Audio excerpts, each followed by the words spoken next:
So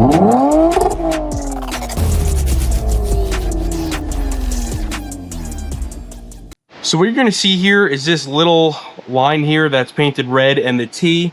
You're going to see the same thing here. Now you'll notice it's not exactly on. I'll explain a little bit more of that in detail in just a moment. And then you'll see the crank here is lined up with that little nipple.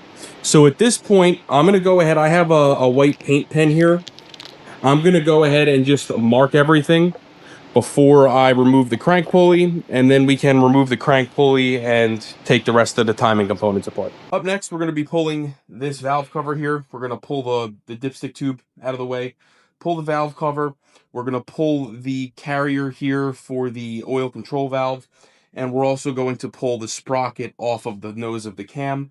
We're basically going to remove the intake cam and replace the cam seals and the O-rings inside the phaser.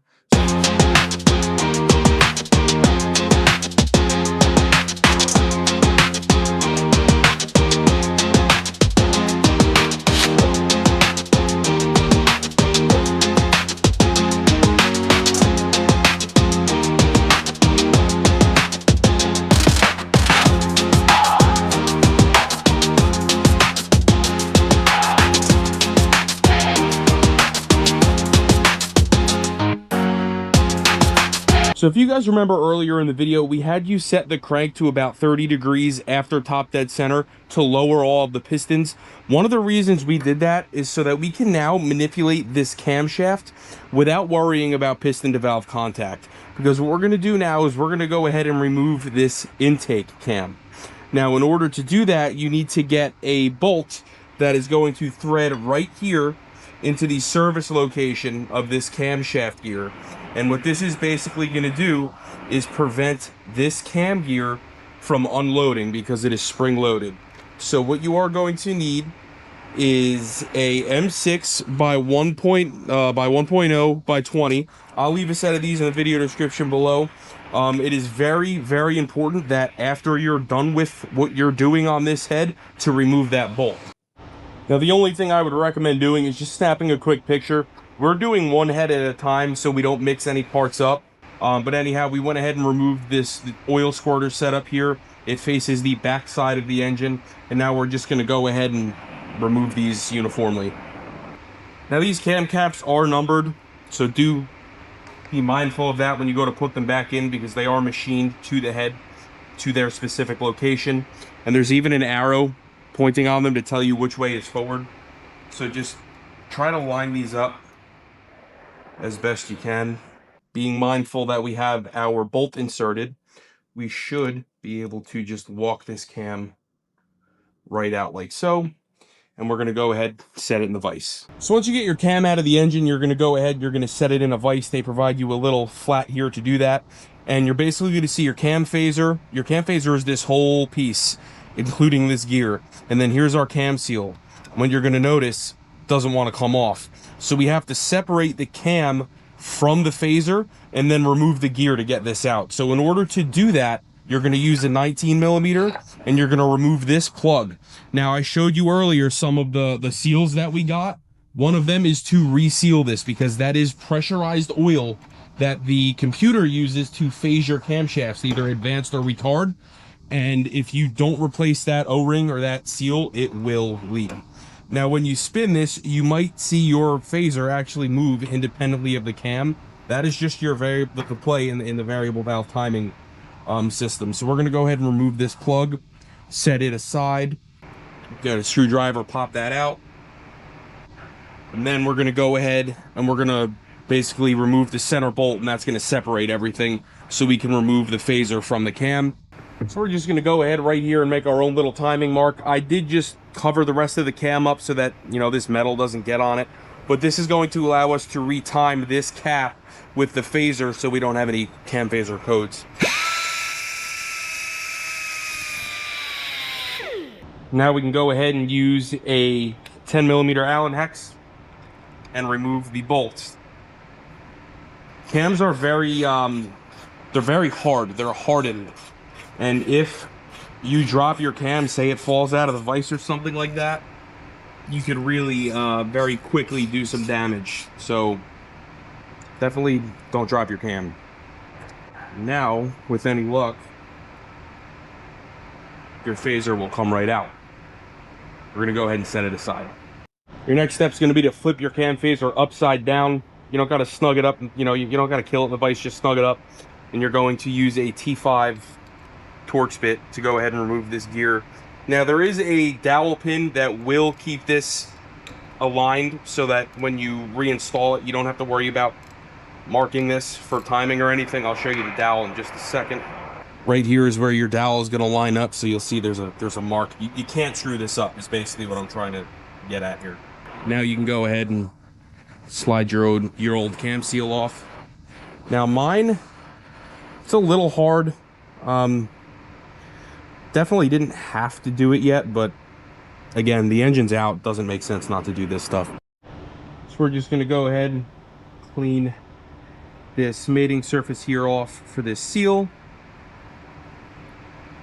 Then I'm going to take some assembly lube, and we're going to lube up the lip of this seal very nicely, because number one, we want it to slide on nice, and number two, when you start your engine, there ain't going to be any oil up here yet, especially depending on how long you're going to let this engine sit after you've done this. You do not want to start that engine with that seal dry. You'll burn it right up. Okay, and what I like to do is rotate as I push, so now that seal is on. Now this module here is spring loaded, so be careful when you take these off. Take them off uniformly.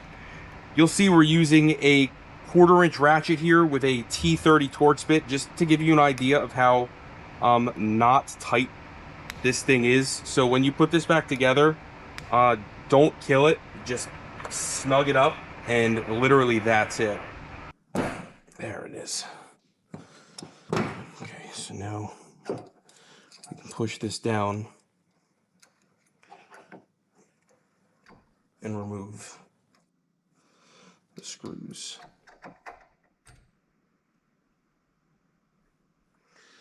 And the O-ring in question is right here, and you could just hear how hard it is. It's actually stuck to this. Oh my gosh. Yeah, it just broke. So definitely glad we're doing this.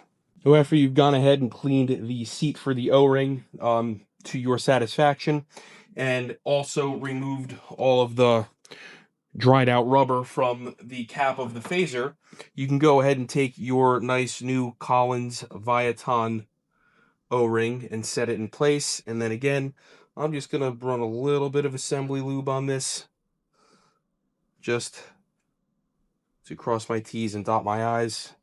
Now you are going to slide your phaser back on, again looking for the marks that you machined in it earlier. And with any luck, this should be your final result. You'll see your nice new cam seal on there. You replaced your O-ring, and you'll also see our little slot that we made is lined back up. So this phaser is now ready to reinstall onto the camshaft. And at this point, you can go ahead and reinstall your gear. This is the gear that basically connects the two camshafts together. You'll feel it wiggle into place. And you're going to torque these to 66 inch-pounds, which equates to roughly about 5.5 foot-pounds. So we're going to use the torque wrench that is built into my wrist. When my carpal tunnel clicks, I know I'm tight enough. Now this timing tube will go on in only one way. There is a dowel there, so just spin it and you'll feel it drop in. You know you're good. And we're going to torque this center bolt to 58 foot-pounds. Now we're going to take our new seal and our cap and torque that down to 11 foot-pounds. Now once you are done torquing your cap back on, you are ready to go ahead and reinstall your cam. What you're going to do is, if you look down here, there is a set of dots on the cam gears. On the left-hand side, so bank one, you're going to make the two dots face each other. So we got this all timed up. Now we're going to go ahead and torque all these down. I'm going to take a screenshot right now of the torque sequence here. And then I'm also going to leave a screenshot of the torque spec. And then you're also going to have to apply some RTV to this guy right here. This is the #1 cam cap. Again, screenshot right here. I'll show you exactly where to leave the RTV.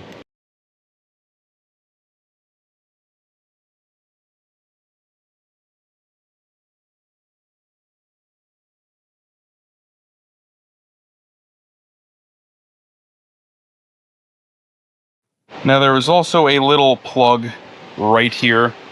This guy sits right here, just like this, on the nose of the cam.